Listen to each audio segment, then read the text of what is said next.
Assalamualaikum warahmatullahi wabarakatuh. Perkenalkan, Waalaikumsalam warahmatullahi wabarakatuh. perkenalkan nama saya Dian Rahmawati Febriana, SPD, calon guru penggerak angkatan 9 Kabupaten Demak. Di sini saya akan melakukan wawancara dengan PLT Kepala Sekolah SD Negeri Wonorejo 2, yaitu Bapak Sairozi, SPD MSI, terkait dengan tugas demonstrasi kontekstual tentang pengambilan keputusan berbasis nilai-nilai kebajikan sebagai pendidik. Pada sore hari ini, saya akan melakukan wawancara yang pertama dengan Bapak Kepala Sekolah saya sendiri. Assalamualaikum warahmatullahi wabarakatuh, Bapak.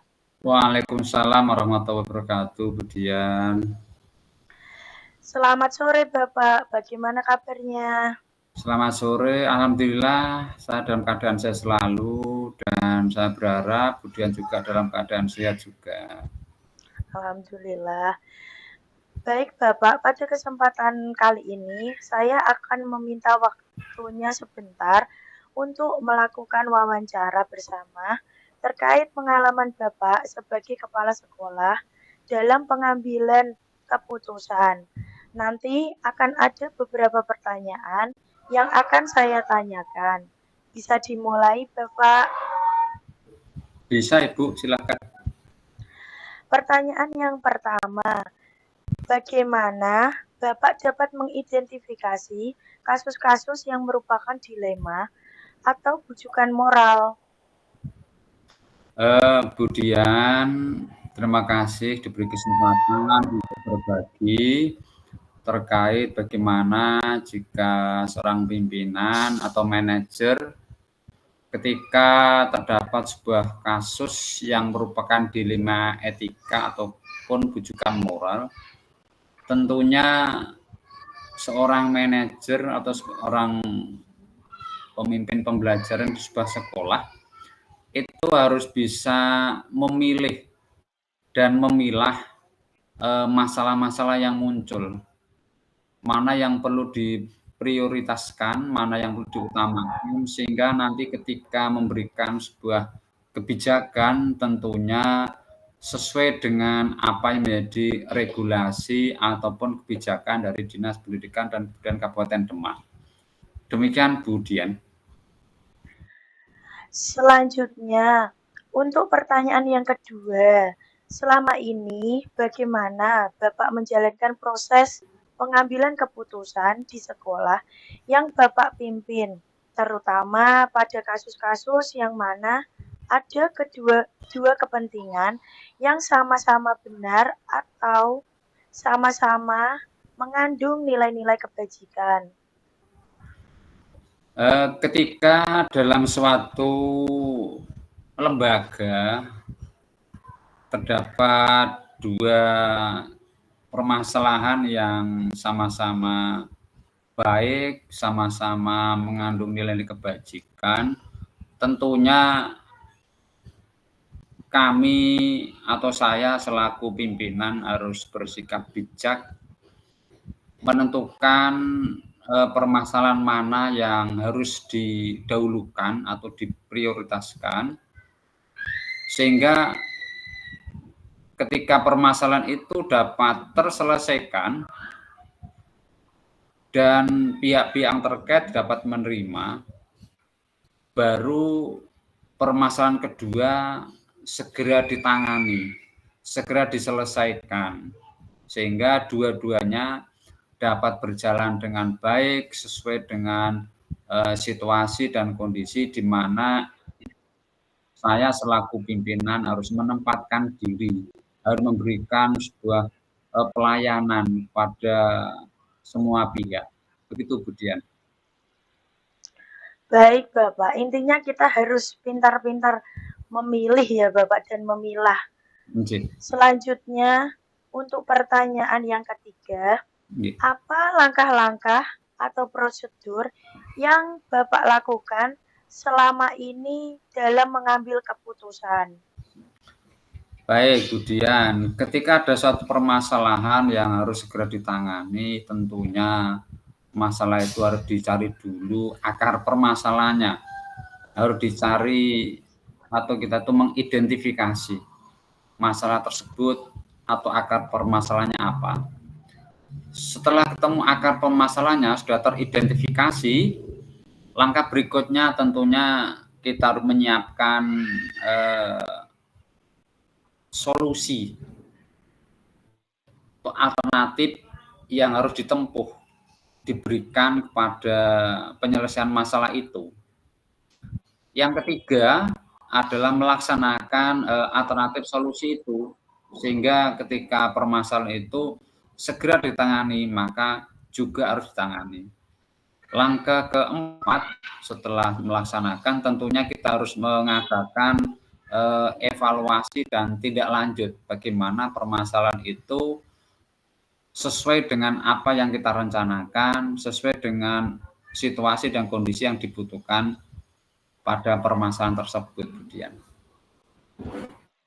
Oh, begitu ya, Bapak. Pertanyaan yang keempat, Pak. Hal-hal apa saja yang selama ini Bapak anggap efektif dalam pengambilan keputusan pada kasus-kasus dilema etika? Oke.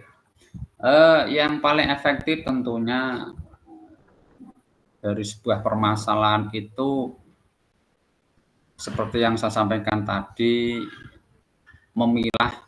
memilih skala prioritas, sehingga mana yang perlu didahulukan dan mana yang dilaksanakan setelah prioritas pertama.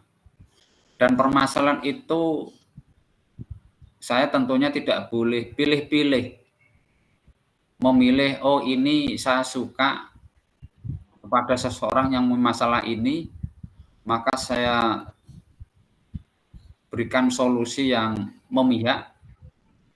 Kemudian yang berikutnya, kami juga tidak boleh mendeskripsikan atau memojokkan pada permasalahan yang kedua, sehingga dua-duanya harus ditangani, diselesaikan dengan baik atau dengan profesional, begitu Bu Dian.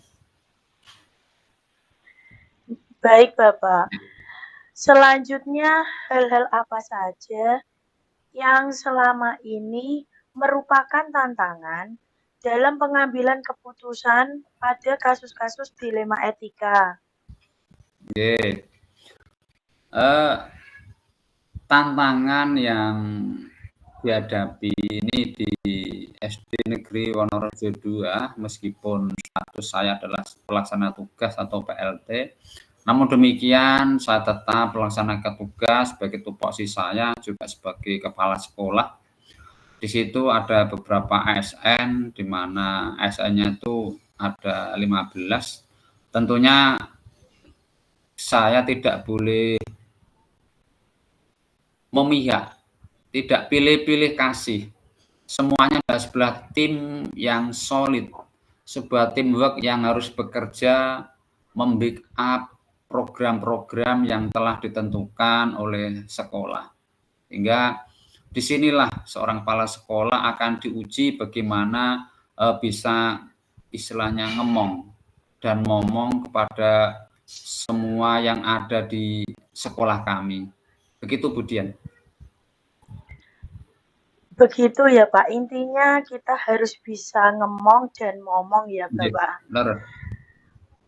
Untuk pertanyaan yang keenam, apakah Bapak memiliki sebuah tata kelola atau jadwal tertentu dalam sebuah penyelesaian kasus dilema etika?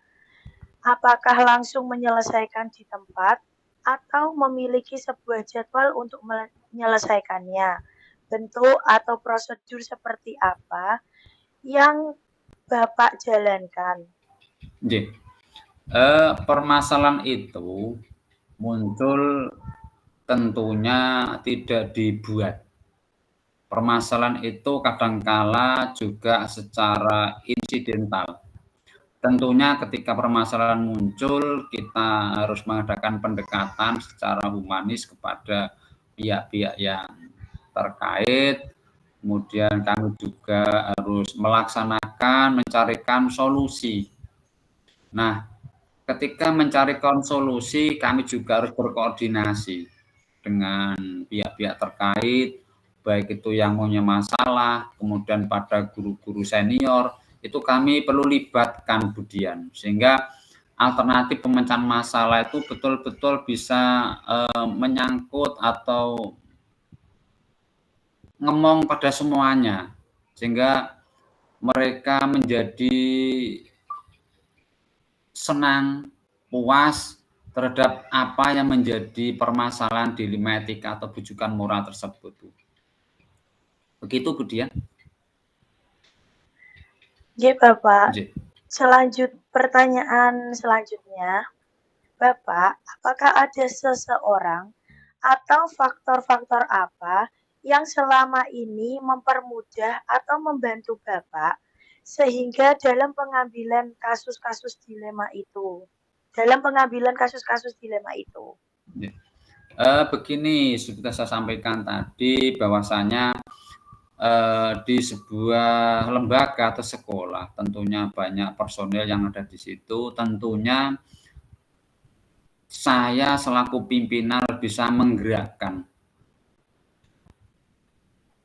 pihak-pihak yang ada di sekolah itu untuk mengadakan suatu kerjasama atau teamwork atau tim kerja yang solid, sehingga ketika mengadakan pertemuan untuk menyelesaikan masalah itu dapat terselesaikan dengan baik, dapat menjawab apa yang menjadi permasalahan dari masalah itu, sehingga pimpinan atau kepala sekolah harus bisa menempatkan bagaimana masalah itu segera dapat ditangani dengan baik. Demikian, Budian. Dari semua yang Bapak sampaikan tadi, nilai atau pelajaran yang bisa Bapak petik dari pengalaman Bapak dalam pengambilan keputusan dilema atau etika adalah rasa kemanusiaan di atas segala-galanya. Jadi kita dalam penerapan kadang kita bersinggungan dengan orang lain dan rasa kemanusiaan bisa kita utamakan. Paling tidak seperti itu, gitu, Bapak. Iya, betul sekali, Bu. Pengalaman saya ketika mengambil sebuah keputusan itu ya, tentunya saya harus menempatkan diri sebagai pimpinan, manajer.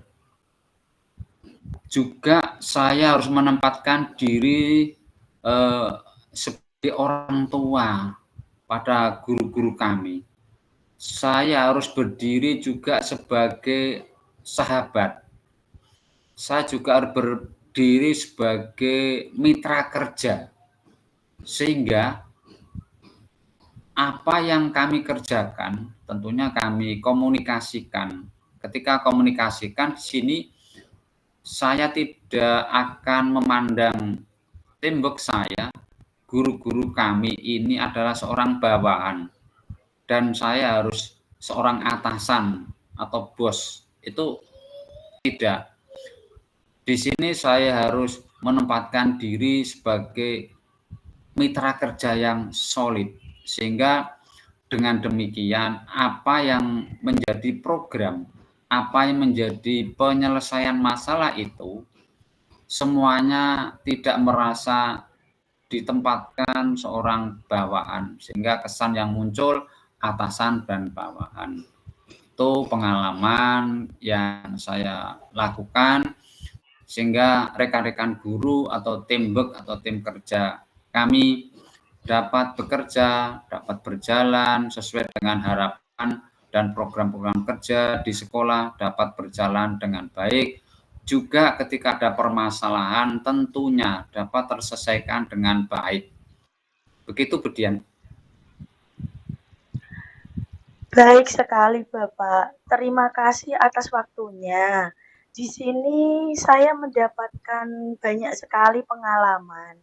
Intinya kita sebagai kepala sekolah harus bisa memposisikan diri sebagai orang tua, sebagai sahabat, kemudian mitra kerja yang baik, Nggih, serta kita juga harus bisa ngemong dan momong. Begitu nggih Bapak nggih. betul Bu Dian. Baik Bapak, saya cukupkan wawancara untuk sore hari ini. Matur sembah nuwun atas waktunya. Wassalamualaikum warahmatullahi wabarakatuh. Waalaikumsalam warahmatullahi wabarakatuh. Sugeng. Assalamualaikum warahmatullahi wabarakatuh. Perkenalkan, Waalaikumsalam warahmatullahi wabarakatuh. perkenalkan nama saya Dian Rahmawati Febriana, SPD, calon guru penggerak angkatan 9 Kabupaten Demak. Di sini saya akan melakukan wawancara dengan PLT Kepala Sekolah SD Negeri Wonorejo 2, yaitu Bapak Sairozi, SPD MSI, terkait dengan tugas demonstrasi kontekstual tentang pengambilan keputusan berbasis nilai-nilai kebajikan sebagai pendidik. Pada sore hari ini, saya akan melakukan wawancara yang pertama dengan Bapak Kepala Sekolah saya sendiri. Assalamualaikum warahmatullahi wabarakatuh, Bapak. Waalaikumsalam warahmatullahi wabarakatuh, Bu Dian. Selamat sore, Bapak. Bagaimana kabarnya? Selamat sore, alhamdulillah saya dalam keadaan sehat selalu dan saya berharap Bu Dian juga dalam keadaan sehat juga. Alhamdulillah. Baik, Bapak. Pada kesempatan kali ini, saya akan meminta waktunya sebentar untuk melakukan wawancara bersama terkait pengalaman Bapak sebagai kepala sekolah dalam pengambilan keputusan. Nanti akan ada beberapa pertanyaan yang akan saya tanyakan. Bisa dimulai, Bapak? Bisa Ibu, silakan. Pertanyaan yang pertama, bagaimana Bapak dapat mengidentifikasi kasus-kasus yang merupakan dilema atau bujukan moral? Bu Dian, terima kasih diberi kesempatan untuk berbagi terkait bagaimana jika seorang pimpinan atau manajer ketika terdapat sebuah kasus yang merupakan dilema etika ataupun bujukan moral, tentunya seorang manajer atau seorang pemimpin pembelajaran di sebuah sekolah itu harus bisa memilih dan memilah masalah-masalah yang muncul, mana yang perlu diprioritaskan, mana yang perlu diutamakan, sehingga nanti ketika memberikan sebuah kebijakan tentunya sesuai dengan apa yang menjadi regulasi ataupun kebijakan dari Dinas Pendidikan dan Kebudayaan Kabupaten Demak. Demikian Bu Dian. Selanjutnya, untuk pertanyaan yang kedua, selama ini bagaimana Bapak menjalankan proses pengambilan keputusan di sekolah yang Bapak pimpin, terutama pada kasus-kasus yang mana ada dua kepentingan yang sama-sama benar atau sama-sama mengandung nilai-nilai kebajikan. Ketika dalam suatu lembaga terdapat dua permasalahan yang sama-sama baik, sama-sama mengandung nilai kebajikan, tentunya kami atau saya selaku pimpinan harus bersikap bijak menentukan permasalahan mana yang harus didahulukan atau diprioritaskan, sehingga ketika permasalahan itu dapat terselesaikan dan pihak-pihak yang terkait dapat menerima, baru permasalahan kedua segera ditangani, segera diselesaikan, sehingga dua-duanya dapat berjalan dengan baik sesuai dengan situasi dan kondisi di mana saya selaku pimpinan harus menempatkan diri, harus memberikan sebuah pelayanan pada semua pihak. Begitu, Bu Dian. Baik, Bapak. Intinya kita harus pintar-pintar memilih ya, Bapak, dan memilah. Nggih. Selanjutnya, untuk pertanyaan yang ketiga, Nggih. apa langkah-langkah atau prosedur yang Bapak lakukan selama ini dalam mengambil keputusan?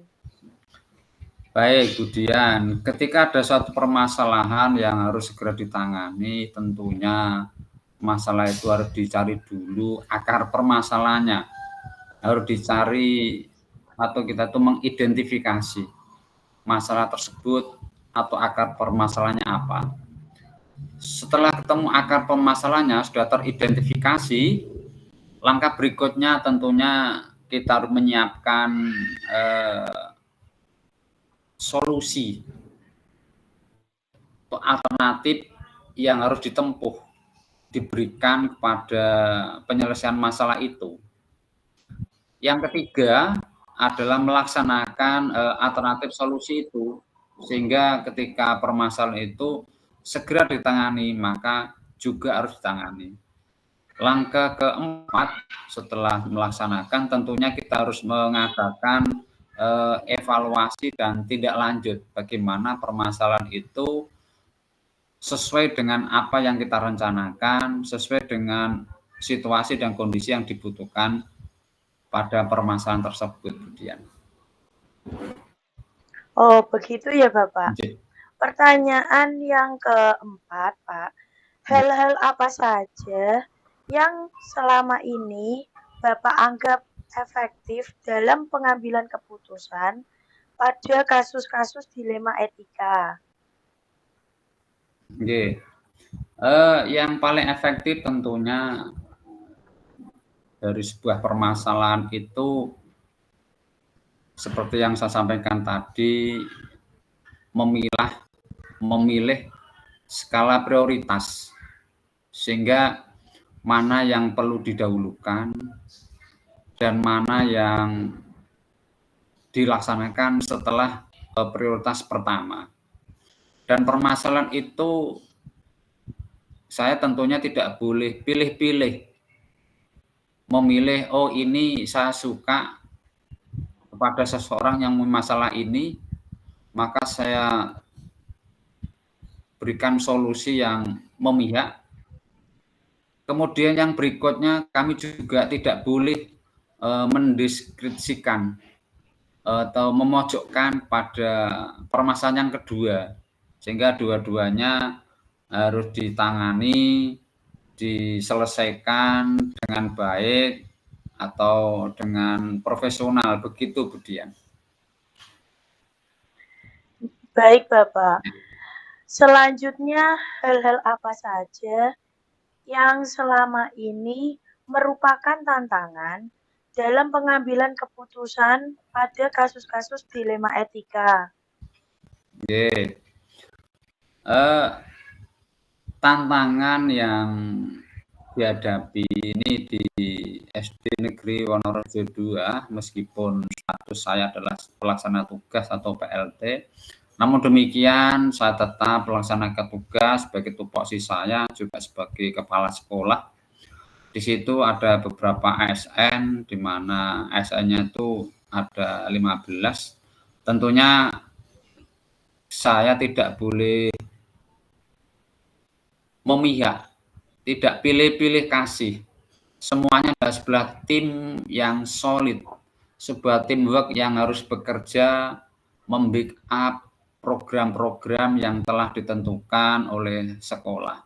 Hingga disinilah seorang kepala sekolah akan diuji bagaimana bisa istilahnya ngemong dan ngomong kepada semua yang ada di sekolah kami. Begitu, Bu Dian.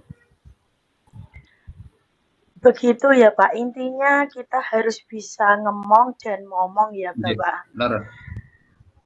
Untuk pertanyaan yang keenam, apakah Bapak memiliki sebuah tata kelola atau jadwal tertentu dalam sebuah penyelesaian kasus dilema etika? Apakah langsung menyelesaikan di tempat atau memiliki sebuah jadwal untuk menyelesaikannya? Bentuk atau prosedur seperti apa yang Bapak jalankan? Nggih. Permasalahan itu muncul tentunya tidak dibuat. Permasalahan itu kadangkala juga secara insidental. Tentunya ketika permasalahan muncul, kita harus mengadakan pendekatan secara humanis kepada pihak-pihak yang terkait. Kemudian kami juga harus melaksanakan, mencarikan solusi. Nah, ketika mencari solusi, kami juga harus berkoordinasi dengan pihak-pihak terkait, baik itu yang punya masalah, kemudian pada guru-guru senior, itu kami perlu libatkan Budian, sehingga alternatif pemecahan masalah itu betul-betul bisa menyangkut atau ngomong pada semuanya, sehingga mereka menjadi senang, puas terhadap apa yang menjadi permasalahan dilema etika atau bujukan moral tersebut. Begitu, Budian. Ya, Bapak. Pertanyaan selanjutnya, Bapak, apakah ada seseorang atau faktor-faktor apa yang selama ini mempermudah atau membantu Bapak sehingga dalam pengambilan kasus-kasus dilema itu? Begini, sudah saya sampaikan tadi bahwasanya di sebuah lembaga atau sekolah tentunya banyak personil yang ada di situ. Tentunya saya selaku pimpinan bisa menggerakkan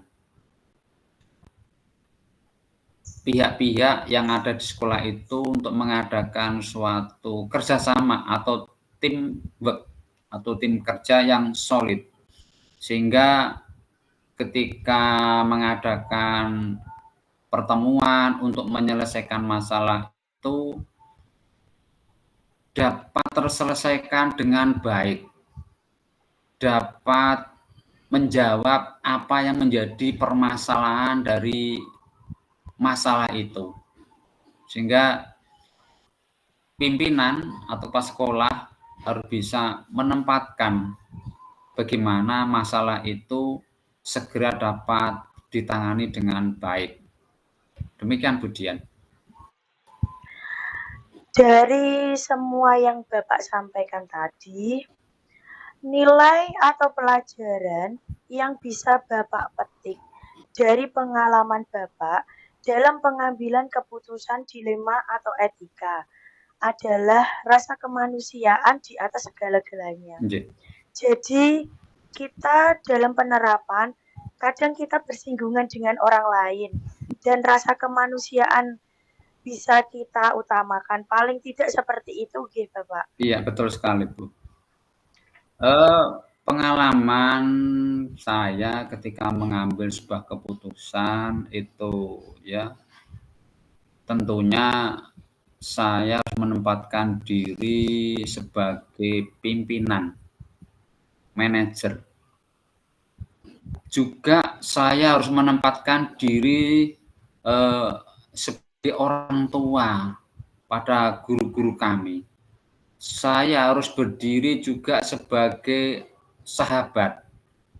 Saya juga harus berdiri sebagai mitra kerja. Sehingga apa yang kami kerjakan tentunya kami komunikasikan. Ketika komunikasikan di sini saya tidak akan memandang teamwork saya, guru-guru kami ini adalah seorang bawahan dan saya harus seorang atasan atau bos. Itu tidak. Di sini saya harus menempatkan diri sebagai mitra kerja yang solid, sehingga dengan demikian apa yang menjadi program, apa yang menjadi penyelesaian masalah itu semuanya tidak merasa ditempatkan seorang bawahan, sehingga kesan yang muncul atasan dan bawahan. foto pengalaman yang saya lakukan sehingga rekan-rekan guru atau teamwork atau tim kerja kami dapat bekerja, dapat berjalan sesuai dengan harapan dan program-program kerja di sekolah dapat berjalan dengan baik. Juga ketika ada permasalahan tentunya dapat terselesaikan dengan baik. Begitu, Bu Dian. Baik sekali, Bapak. Terima kasih atas waktunya. Di sini saya mendapatkan banyak sekali pengalaman. Intinya, kita sebagai kepala sekolah harus bisa memposisikan diri sebagai orang tua, sebagai sahabat, kemudian mitra kerja yang baik. Nggih, Serta kita juga harus bisa ngemong dan ngomong. Begitu nggih Bapak nggih. betul Bu Dian. Baik Bapak, saya cukupkan wawancara untuk sore hari ini. Matur sembah nuwun atas waktunya. Wassalamualaikum warahmatullahi wabarakatuh. Waalaikumsalam warahmatullahi wabarakatuh.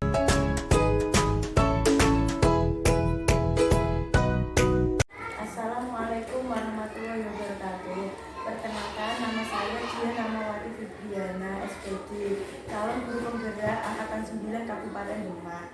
Di sini saya akan melakukan wawancara dengan Kepala Sekolah SD 1 Purworejo, yaitu Ibu Sri Sukaisi SPD, terkait dengan tugas demonstrasi kontekstual tentang pengambilan keputusan berbasis nilai-nilai kebajikan sebagai pendidik.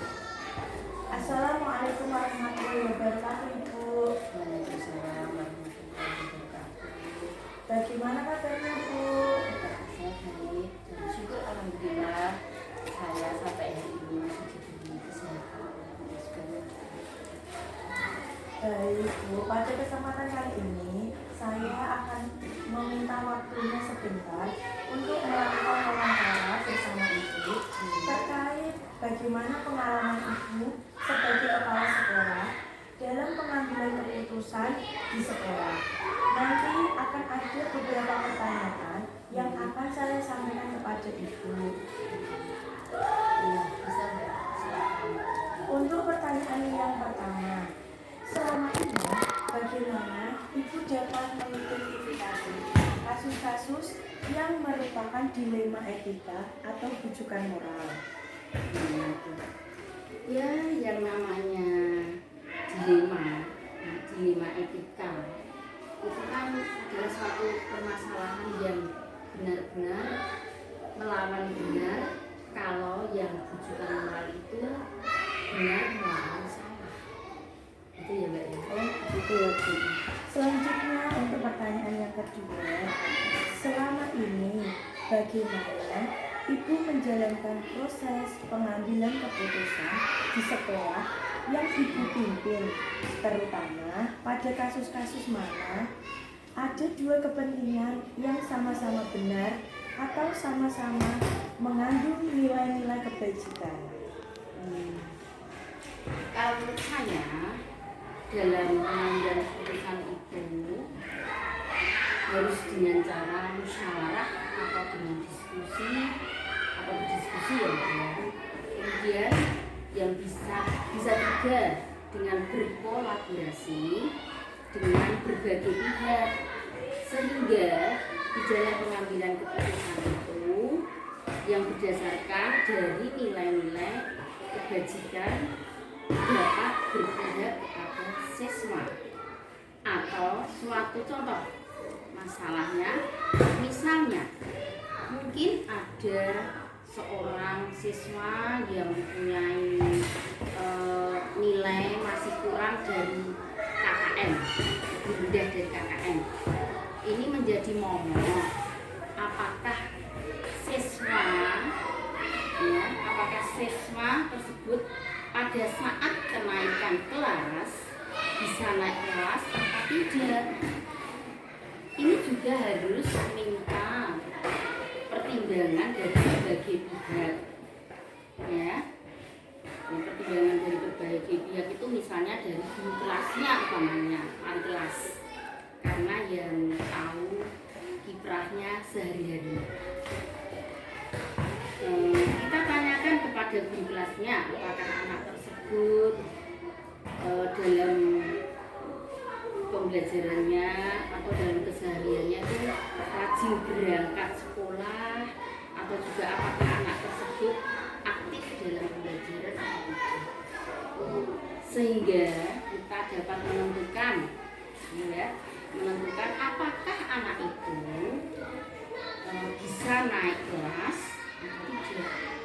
Mungkin dengan cara bisa diberikan tambahan pelajaran oleh wali kelasnya atau guru kelasnya yang melakukan kelas tersebut. Nah, juga dengan remedial. Artinya remedial kan tes ulang untuk nilainya tidak menggunakan KKM, jadi diulang di remedi sehingga anak tersebut bisa naik kelas dan tidak malu dengan teman-temannya. Anak tersebut bisa naik kelas dan tidak malu dengan teman-temannya, sehingga anak tersebut bisa aktif berangkat ke sekolah. Dan kalau sudah diberikan remedial atau tambahan pembelajaran, anak tersebut, saya yakin anak tersebut bisa mengikuti pelajaran dengan baik dan juga memperoleh prestasi yang baik. Begitu ya, Bu Dian? Bagus sekali Ibu jawabannya. Untuk pertanyaan yang ketiga, apa langkah-langkah atau prosedur yang Ibu lakukan selama ini dalam pengambilan keputusan tersebut? Ya. Kalau kita mengambil keputusan, ya biasanya dalam pengambilan keputusan itu menggunakan nilai-nilai kebajikan.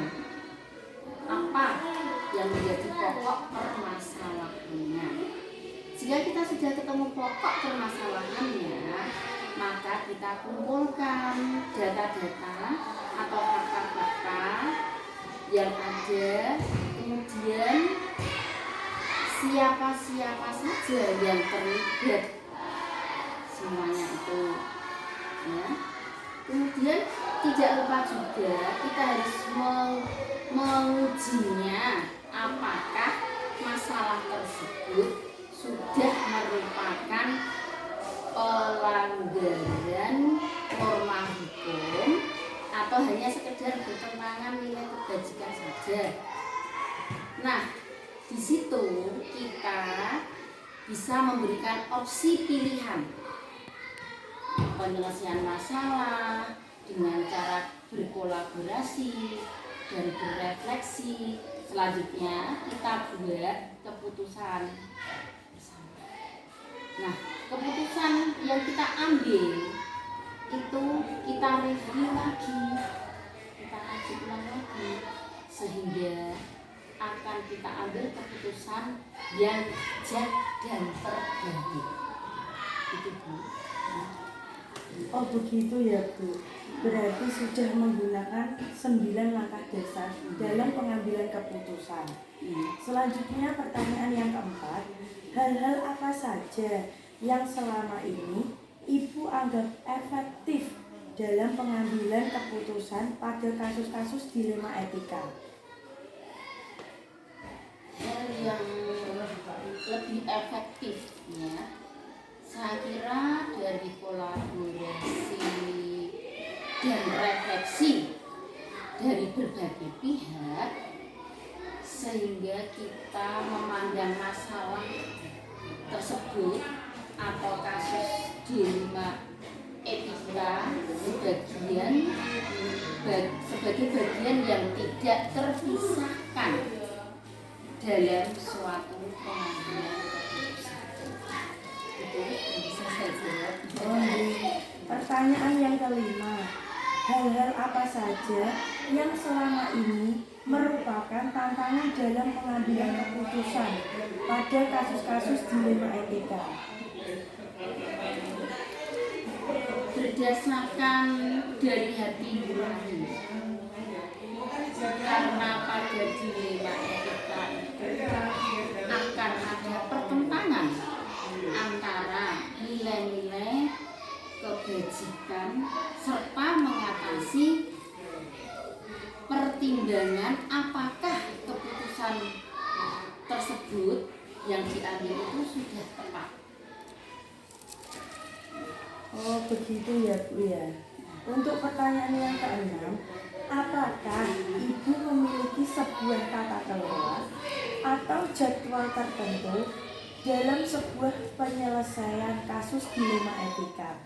Apakah Ibu langsung menyelesaikan di tempat atau memiliki sebuah jadwal untuk menyelesaikannya?